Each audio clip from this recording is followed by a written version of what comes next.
algunas cosas. Yo jamás he creído, y el pensamiento liberal no necesariamente cree en los mercados perfectos. Eso es una tesis de la escuela neoclásica, muy desarrollada sobre todo por la línea neoclásica que promovió el intervencionismo estatal en todos los sectores habidos y por haber de la economía.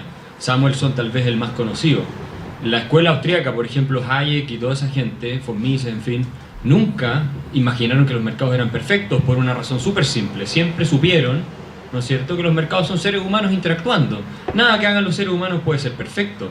O sea, por lo tanto, esa crítica mira, no existen los mercados perfectos, por lo tanto el Estado tiene que intervenir, no es aplicable como crítica a la totalidad del pensamiento liberal. O sea, y ramas claramente jamás cayeron en eso.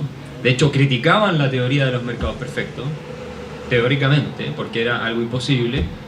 Y en segundo lugar, tampoco creo yo que sea procedente, porque el mercado, en cuanto a relaciones de intercambio entre distintos individuos con valoraciones distintas, y que por lo tanto se basa en una desigualdad fundamental, que es que yo quiero algo que tú tienes y tú quieres algo que yo tengo, ¿no es cierto?, para hacer el intercambio. Por lo tanto estamos en posiciones distintas y tenemos valoraciones distintas. Yo valoro más lo tuyo, tú valoras más lo mío, por eso hacemos el intercambio, lo contrario no lo haríamos, ¿no es cierto? Bueno, el mercado, en cuanto a ese tipo de operación, es sin lugar a dudas el sistema de alocación de recursos, de todo tipo de recursos, no solamente económicos, sino que todos los intercambios que rodean al mercado más obviamente efectivo y más eficiente. Y por lo tanto no puede el gobierno o el Estado suplir ese rol por la sencilla razón de que el conocimiento que cada uno dispone sobre lo que valora no se encuentra disponible para los burócratas. Eso es la razón por la cual le dieron el premio Nobel de Economía a James Buchanan. Cuando empieza toda la teoría neoclásica a argumentar que las fallas del mercado justificaban la intervención del Estado, yo entiendo que es algo que se dice mucho. Bueno, James Buchanan les dijo algo súper sencillo: ¿y las fallas del Estado? O sea, tú vas a decirme a mí, y voy a ir al caso de las farmacias, que donde no hay competencia va a intervenir el Estado para resolver una falla que crearon agentes privados, supuestamente porque persiguen su propio interés, entonces puede que no tengan los incentivos para proveer la información o para estar en las condiciones de competencia óptimas, lo que tú quieras. Entonces Buchanan les dijo, bueno, ¿y qué le hace pensar a usted que los burócratas, los funcionarios públicos, los políticos no persiguen su propio interés también todo el tiempo? O sea, y que por lo tanto los incentivos que tienen son incluso más perversos, porque persiguen el interés con dinero ajeno, ni siquiera persiguen el interés con dinero propio, que te genera el incentivo a ser muy cuidadoso como tú pones tu dinero, ¿no es cierto? Entonces, James Buchanan en realidad lo que hizo fue demoler la teoría de que el Estado resuelve, por ejemplo, cosas como las asimetrías de información, la cuestión de los bienes públicos, que hasta cierto punto sí, obviamente le asigna un rol él mismo también. Y por lo tanto esa crítica yo creo que es muy discutible, o sea, no pasa por ahí. El caso de la farmacia, lo que ocurrió fue otra cosa. Las farmacias se pudieron coludir porque los parlamentarios, no conozco tu registro de votación, pero el Parlamento chileno no permite vender medicamentos en los supermercados. Y por lo tanto las barreras de entrada, ¿no es cierto?, al sistema de precios de mercado de medicamentos son mucho más altas. Y claro, si tienes dos cadenas de farmacia es mucho más fácil que se pongan de acuerdo para fijar un determinado precio, que a todo esto es bien discutible ver y cómo se mide, cuál fue el daño, todo, súper difícil, o sea, determinar si es que hubo realmente daño, cuánto fue, cómo ha sido el precio en condiciones de libre mercado, son puras especulaciones teóricas que tienen que basarse en modelos matemáticos que uno no sabe si efectivamente son acertadas de acuerdo a la realidad o no. Por otro lado, otro punto más, que un actor tenga el 100% del mercado no necesariamente significa que perjudica a los consumidores. O sea, la Standard Oil en Estados Unidos a principios del siglo XX llegó a controlar el 90% que se dio del mercado del petróleo. ¿Por qué? Porque era por lejos la empresa más eficiente en entregar petróleo y de mejor calidad que todas las otras, ¿no es cierto? ¿Y qué pasó? Que como era tan eficiente, lo que le pasó a Microsoft, porque nadie le podía competir, porque los consumidores preferían lo que ellos producían, eran tan buenos, es como si el Liberty Bar acá te vendiera la cerveza a 10 pesos, te fijas tú, de alguna manera, y las mejores cervezas de Chile, bueno, los otros no pueden competir nomás, se quiebra, te fijas, que la competencia, que era incapaz de seguir el tranco a ellos que estaban haciendo un buen trabajo a los consumidores, fueron de los políticos, de los senadores, fueron los tribunales de libre competencia, y lo que hicieron fue obligar a la Standard Oil a partirse en distintas partes bajo el argumento de que tenían obviamente un tamaño del mercado muy grande, pero sin contemplar obviamente el hecho de que esa posición de mercado se debía a que ellos estaban satisfaciendo mejor que nadie más los intereses de los consumidores. Entonces hay un arma de doble filo ahí. O sea, yo como competidor, a mí lo mejor que me puede pasar es si yo tengo un bar acá al lado y de repente Lucas tiene el 90% del mercado, que tenga una agencia estatal a la cual yo pueda decirle, oiga, mira, este señor está controlando demasiado el mercado, te fijas, yo ya no puedo competir, me van a echar, los otros ya quebraron, mis vecinos, en fin, no hay competencia. Entonces llega la Fiscalía Nacional Económica o el Tribunal de Libre Competencia y me obliga a ¿no es cierto?, o a subir precios, a terminar operaciones, o a dividirme en distintas, y entonces el Estado se convierte en un protector de los intereses privados nuevamente. O sea, toda esta discusión es muy compleja, tiene muchas aristas, no es tan sencilla.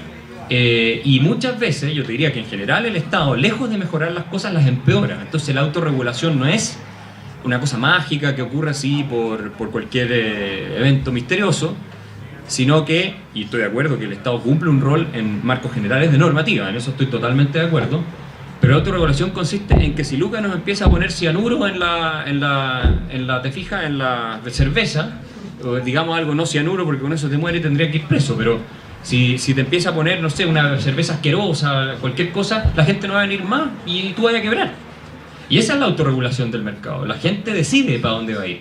Entonces, ¿y quién más que nosotros que estamos aquí tomándonos el trago que él nos ofrece vamos a saber si queremos volver o no? O sea, ¿lo puede saber el tipo que está en el ministerio sentado en el centro de Santiago que nunca ha venido? ¿Cómo va a saber? Entonces, claro, se presta este asunto para muchos lobbies. El último punto que quiero hacer es el siguiente.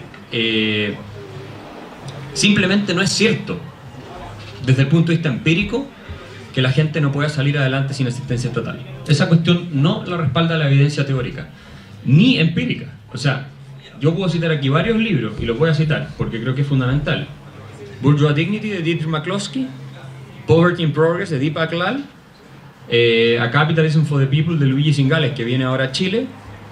Puedo citar el libro The Great Escape, de Angus Deaton, el premio Nobel de Economía de este año, y muchos otros que te prueban que el gran proceso de enriquecimiento de la humanidad se produjo no por redistribución estatal, sino porque se abrieron los espacios de libertad en el sentido como la entendía Adam Smith, porque se terminaron barreras a la entrada, proteccionismo, se protegió el derecho a propiedad, etc.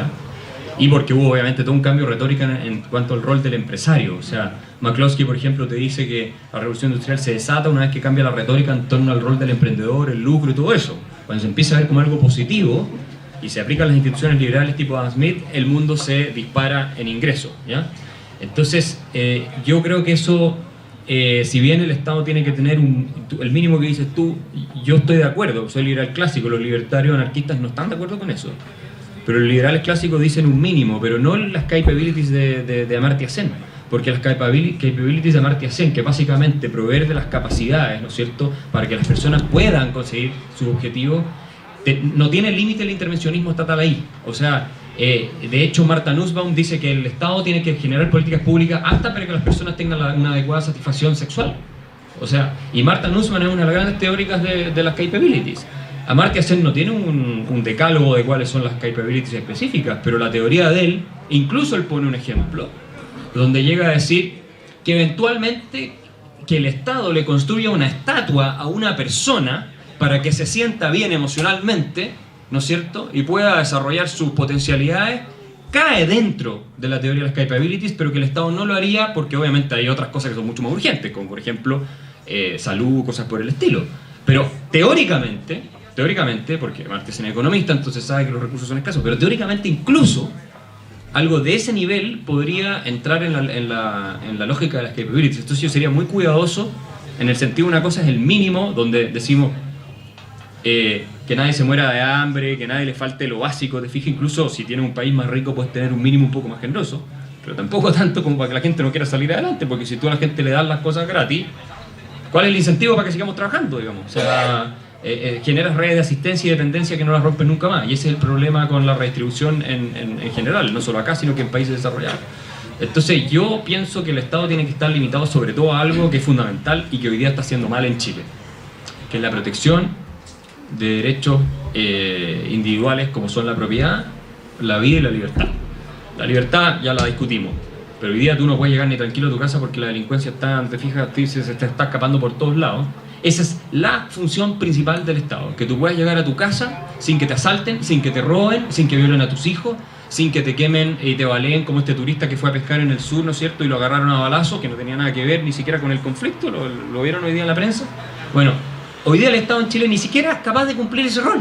Entonces, encima nos quiere decir que nos va a dar buena educación, que nos va a dar educación universitaria gratis de calidad, y nos va a dar todo. O sea, si no son capaces de garantizarnos que lleguemos tranquilos a la casa, y esta misma comuna acá, amigos míos que antes no pasaba, los han bajado del auto a punta pistola, le han robado las camionetas y lo han agarrado a patadas, y está pasando cada vez más, y yo creo que en eso estamos de acuerdo, que hay un déficit que hay que atender pronto.